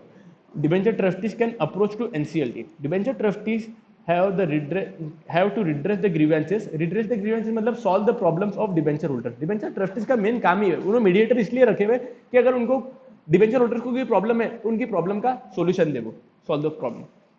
If the company fails in, कई के अंदर fails in repaying the principal amount on maturity, debenture holders को पैसा वापस देने में असमर्थ है, और default in repayment of interest, बोले अगर उनका प्रिंसिपल रिपेमेंट नहीं किया या उनको टाइम पे इंटरेस्ट नहीं दिया, then the debenture trustees can approach national company law tribunal. national company law tribunal मतलब कंपनीज का कोर्ट। जैसे आपका नहीं है, आपका और मेरा डिस्ट्रिक्ट कोर्ट है। अगर आपका और मेरा झगड़ा हुआ, भगवान ना करे हो, लेकिन सपोज कि आपका और मेरा झगड़ा हुआ, तो अपन भागे दौड़े किसके पास में जाएंगे? आई will see you in court, ऐसा बोलते हैं ना अपन। एक्चुअली क्या है, आई विल सू यू, सू मतलब ये वाला सू नहीं, सू यू SUE, सू मतलब एक पार्टी दूसरे के ऊपर केस फाइल करती है, उसको बोला जाता है सू। सू किया मैंने आपके ऊपर मतलब मैंने आपके ऊपर सू किया, मतलब मैंने आपके ऊपर केस किया, उसको बोलते हैं I will sue you in court बोलते हैं उसको। लेकिन अपन क्या अपनी language I will see you in court बोल डालते हैं। CU नहीं है वो, सू यू इन कोर्ट है, SUE है वो, सू। ठीक है, yes sir, I will sue you in court. The National Company Law Tribunal can direct a defaulting company, अरे हटाओ ना सर इसको, can direct a defaulting company, मतलब जियो कंपनी को डायरेक्ट करेंगे। डायरेक्ट बोला, इसने रिक्वेस्ट बोला क्या? देखो नहीं, आपके वर्डिंग्स यही आने को ना, आपने तो आपके लैंग्वेज के अंदर मस्त लिखोगे, the national company law tribunal will request the Jio company to kindly pay this, कोई काइंड फाइंड नहीं, directly they will direct the defaulting company, जिसने पे नहीं किया, to repay the principal amount, और अगर प्रिंसिपल दिया होगा तो प्रिंसिपल देने को, नहीं दिया होगा तो उनको प्रिंसिपल देने का बोलेंगे, या इंटरेस्ट नहीं दिया होगा तो इंटरेस्ट देने का बोलेंगे। आपको पूरे के पूरे पॉइंट समझ में आया? एक बार देखो बच्चा, जल्दी से जल्दी से जल्दी से, समझ में आया क्या? मगज में आया क्या? देखो अपने कौन से पॉइंट देख लिया? नहीं मैंने बहुत बार बोल दिया, चलो अभी आगे फटाफट खत्म करते हैं इसको। दूसरा, डिबेंचर ट्रस्टीज, सपोजिंगली हमारे, आपको एक पॉइंट याद है कि तनिषा ने क्वेश्चन पूछा था, तनिषा ने पूछा था कि किसी और बच्चे ने पूछा था, शायद आचल ने पूछा था, शायद मेरे को ज्यादा याद आ रहा सर, हमने डिबेंचर होल्डर्स के पास में, आचल की वीना ने पूछा था शायद, हमारे डिबेंचर होल्डर्स ने क्या किया था, हमारे डिबेंचर होल्डर्स के हमने मॉर्गेज करवा के प्रॉपर्टी दिया था, बरोबर है, आपको याद है? हाँ, वो प्रॉपर्टी दिया था, वो डेप्रिशिएट हो रही है, आज के 10 साल के बाद में उसकी प्रॉपर्टी की कीमत तो कम हो गई होंगी, आज 1 करोड़ की वैल्यू थी, आज आगे चल के 10 साल के अंदर 10 लाख रुपए की वैल्यू रहेगी वो पर्टिकुलर मशीनरी की रहेगी। तो वो केस के अंदर डिबेंचर होल्डर्स को के साथ में अगर डिफॉल्ट हो गया, उनको पैसे नहीं दे पाए, तो वो केस के अंदर इनका रिपेमेंट कैसे करेंगे? इनका रिपेमेंट कैसे होगा? एक सिंपल सा लॉजिक आप आपके माइंड में ध्यान में रख रहे हो, उनको एडिशनल एसेट देने को अपन बोलेंगे, या सपोजिंगली कोई कंपनी ने एक डिबेंचर एक असेट के ऊपर, सपोजिंगली हमारा ये एक असेट है, ये असेट के ऊपर हमने 2 लोगों का चार्ज क्रिएट कर दिया, A और B पार्टी का, 2 डिबेंचर्स का चार्ज क्रिएट कर दिया, और एक चार्ज क्रिएट कर रहे हैं और एक बार मॉर्गेज करवा के दे रहे हैं, तो वो केस के अंदर डिबेंचर ट्रस्टीज के पास में पावर आता है। Debenture trustees national company law tribunal को बोल सकता है कि आप प्लीज एक कंपनी को डायरेक्ट करो कि ये असेट के ऊपर और गिरवी ना रखे, बिकॉज वो असेट की कीमत ही इतनी नहीं है, वो असेट ऑलरेडी हमारे पास में गिरवी रखे हुआ है। समझा क्या मैंने क्या बोला? सपोजिंगली कोई एक असेट है, उसकी कीमत ही कम है, 1 करोड़ का असेट है, और ऑलरेडी 80 लाख रुपए का लोन उसके अगेंस्ट दे चुकी है कंपनी, हाँ कंपनी लोन उठा चुकी है, अब वही असेट के अगेंस्ट कोई दूसरा लोन ले रहे हैं, तो नेशनल कंपनी लॉ ट्रिब्यूनल के पास में डिबेंचर ट्रस्टीज एक एप्लीकेशन फाइल कर सकता है कि प्लीज आप आपके जियो कंपनी के डायरेक्टर्स को डायरेक्शन दो, किस चीज का डायरेक्शन दो, कि वो और इसके ऊपर डेप्ट और इसके ऊपर लोन नहीं ले। पॉइंट समझ आया क्या? एक बार का अपन पढ़ेंगे ना आपको समझ में आएगा। इंपोज रिस्ट्रिक्शन, मैंने debenture trustees of opinion that the assets of the company are insufficient, बोले कंपनी के जो असेट है ये इनसफिशिएंट है, इनसफिशिएंट है मतलब क्या, इनकी कीमत ही नहीं है इतनी ज्यादा, और are likely to become insufficient, और लाइकली टू बिकम इनसफिशिएंट मतलब भविष्य के अंदर इनको इसकी इतनी वैल्यू ही नहीं निकलने वाली to redeem the principal amount of debenture. Redeem मतलब क्या, पैसा वापस देने की लिए जो पैसा लगेगा वो ही पैसा ये मशीनरी में से ही रिकवर नहीं होगा। जैसा आज ये मशीनरी की कीमत 60 लाख रुपए हो गई और ये मशीनरी को मार्केट में बेचेंगे तो 60 लाख रुपए ही रिकवर होंगे। हमारे को लोन ही 80 लाख का रिकवर करने का है और ये कंपनी और लोगों को असेट ये गिरवी रख रही है। तो अब वो मेरे को असेट बेच के मैं लूं कि सामने वाले को दूं, क्या करूं? तो वो केस के अंदर उनके ऊपर रिस्ट्रिक्शन या प्रोहिबिशन लगाने के लिए वो एनसीएलटी के पास में जा सकता है। It may approach to NCLT. The NCLT can order the company to restrict incurring further liabilities, और उसके ऊपर और लायबिलिटीज इनकर करने के लिए रोक सकती है to protect the interest of debenture holders. Okay, और उसके बाद में punishment, the punishment for contravention. Supposingly Jio limited के बोर्ड ऑफ डायरेक्टर ने कोई डिफॉल्ट कर दिया, डिफॉल्ट कैसा, वोटिंग राइट वाले दे दिया, इंटरेस्ट टाइम पे नहीं दिया, इररिडीमेबल डिबेंचर्स को इशू कर दिया, ऐसे कोई भी उन्होंने डिफॉल्ट किया होगा तो वो केस के अंदर ये ऑफिसर उनको फाइन लगाएगा या डिबेंचर जो बोर्ड ऑफ डायरेक्टर रहेंगे, ये जो इधर के लोग रहेंगे, उनको जेल में भेज दिया जाएगा। पहला पॉइंट पढ़ते पर 9th पॉइंट पढ़ते। If a company fails to comply the provisions of the Companies Act, then the company and its officer shall be liable to, क्या के लिए liable रहेगा, to pay fine or to imprisonment। वो fine देने के लिए बाध्य रहेंगे या उनको जेल में जाना पड़ेगा या दोनों करना पड़ेगा, मतलब फाइन भी देना पड़ेगा और जेल में भी जाना पड़ेगा। सर अब उबे मैं इतने दिन से दिखाई नहीं क्या, अरे एक्सट्रीमली सॉरी यार, एक्सट्रीमली सॉरी, मेरे को लगा मैं दिख रहा है क्या, ठीक है। उनको इतना इतना ये देना पड़ेगा, पक्का पक्का समझा क्या, उनको जेल में भी जाना पड़ेगा। सर बाजू हटाओ, आप जेल में जा रहे। हाँ, आपको पॉइंट समझ में आया बच्चों, पूरा का पूरा, ये सारे के सारे पॉइंट्स यहाँ तक खत्म होते हैं। एक बार अपन उसको रिकॉल करने का, let's revise all the above provisions. ठीक है, क्या पढ़े अपन ने, कंपनीज एक्ट की प्रोविजंस। पहला पॉइंट क्या बोलता था, क्या वोटिंग राइट का अधिकार मिलता है क्या, नहीं। दूसरा एक टाइप ऑफ डिबेंचर था, एक सिक्योर्ड था, अनसिक्योर्ड था। दूसरा था कन्वर्टिबल, नॉन कन्वर्टिबल, राइट। दूसरा, हर डिबेंचर को इंटरेस्ट और रिडम्पशन टाइम पे देना पड़ता है क्या, यस। उसके अंदर डिबेंचर सर्टिफिकेट का एक पॉइंट है, मैंने यहाँ पे डाला नहीं है। दूसरा, हर कंपनी को डीआरआर के अंदर कुछ ना कुछ अमाउंट डालनी पड़ती है क्या, यस। डिबेंचर ट्रस्टीज को अपॉइंट करना जरूरी होता है क्या, यस। एनसीएलटी के पास में क्या डिबेंचर ट्रस्टीज जा सकते हैं क्या, यस। क्या फर्दर डेट को रुकाने के लिए कंपनी फोर्स कर सकती है क्या, यस। और लास्ट में आखिर में फाइन लगेंगे क्या डिबेंचर को, यस। सर आप बाजू हटो ना।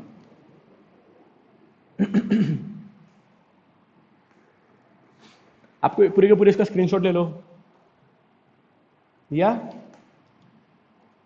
पक्का पक्का ये पॉइंट अगर इससे होंगे तो ठीक, नहीं तो इससे पढ़ेंगे। No voting right, debenture holder में वोटिंग राइट नहीं रहता। डिबेंचर्स के दूसरा एक टाइप का पॉइंट था, कन्वर्टिबल को इशू कर सकते हैं। पेमेंट ऑफ इंटरेस्ट और रिडम्पशन का एक पॉइंट था। एक बार पूरे के पूरे पॉइंट को लिख लो आप इसमें से। लिखा आपने? यस सर लिखा हमने।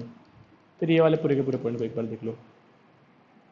सर आप रिकॉल कराओ ना, कुछ भी नहीं, सिंपल से पॉइंट है। पहला वाला नो वोटिंग राइट का पॉइंट है, दूसरा डिबेंचर्स के टाइप का एक पॉइंट है। सर आप वापस आओ। डिबेंचर का एक वोटिंग राइट का पॉइंट है, डिबेंचर का एक टाइप का पॉइंट है। डिबेंचर को इंटरेस्ट देना पड़ता है, उनका रिडम्पशन करना पड़ता है। फोर्थ पॉइंट, डिबेंचर को सर्टिफिकेट देना पड़ता है, कितने टाइम पीरियड के अंदर, 6 महीने के अंदर, right right right right right.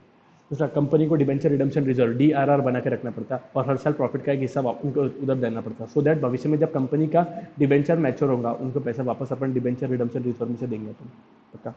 Debenture को डिबेंचर ट्रस्टीज को अपॉइंट करना पड़ता है क्या, बिल्कुल। डिबेंचर ट्रस्टीज का काम क्या रहेगा, ये इंटरेस्ट प्रोटेक्ट करेगा, किसका, डिबेंचर होल्डर्स का, पक्का पक्का। ये फर्दर इंस्टीट्यूशन रहते हैं, कंपनी एक से ज़्यादा डिबेंचर ट्रस्टीज को अपॉइंट कर सकती है क्या, बिल्कुल कर सकती है। डिबेंचर ट्रस्टीज क्या एनसीएलटी को अप्रोच कर सकते हैं क्या, बिल्कुल। कौन से केस के अंदर अप्रोच करेंगे, कौन से केस, अगर कंपनी ने फेल कर दिया, फेल क्या, प्रिंसिपल अमाउंट देने के लिए फेल हो गया या इंटरेस्ट देने के लिए वो फेल हो गया, तो वो केस के अंदर डिबेंचर ट्रस्टीज को बन सकते हैं। NCLT can direct defaulting company to repay the principal amount और इंटरेस्ट। दूसरा, क्या कोई रिस्ट्रिक्शन लगा सकता है क्या, फर्दर रिस्ट्रिक्शन लगा सकते हैं क्या, बिल्कुल कर सकते हैं। अगर कोई कंपनी ने कॉन्ट्रावेंशन करी, कोई भी प्रोविजन, कंपनी एक्ट की प्रोविजन को फॉलो नहीं किया, उल्लंघन कर दिया, तो वो केस के अंदर उनको फाइन देना पड़ेगा क्या, बिल्कुल यस। इंप्रिजनमेंट हो जाएंगी क्या, बिल्कुल यस। या दोनों हो जाएगा, बिल्कुल यस। पॉइंट समझ में आया, यस। मैं लेक्चर को यहाँ पे एंड कर रहा हूँ, आप पूरा का पूरा इस चीज़ को डबल से देखना एक बार पूरा। वैसे तो मैंने बहुत बार इसको रिकॉल कर दिया है, प्लीज़ इसको पॉइंट को आज का कंप्लीट कर लेंगे, पक्का पक्का। Should I and this session at this point only, और मैं कंटिन्यू आगे, कितना टाइम हो गया, ठीक है, 1 घंटा 13 मिनट सफिशिएंट टाइम है। मैं लेक्चर को यहाँ पे एंड कर रहा हूँ। इसके बाद में अपन पढ़ेंगे, क्या पढ़ेंगे बच्चों,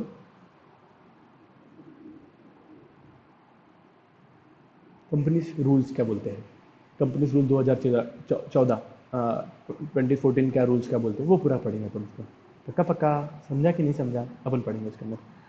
तो thank you so much guys, bye bye, take care. Please आप आपका रेगुलरली क्लास को मतलब खत्म करते रहो, मतलब रेगुलर लेक्चर्स को खत्म करते रहो, नहीं तो बाद में तकलीफ देंगे आपको। ठीक है, चलो बाय बाय, टेक केयर।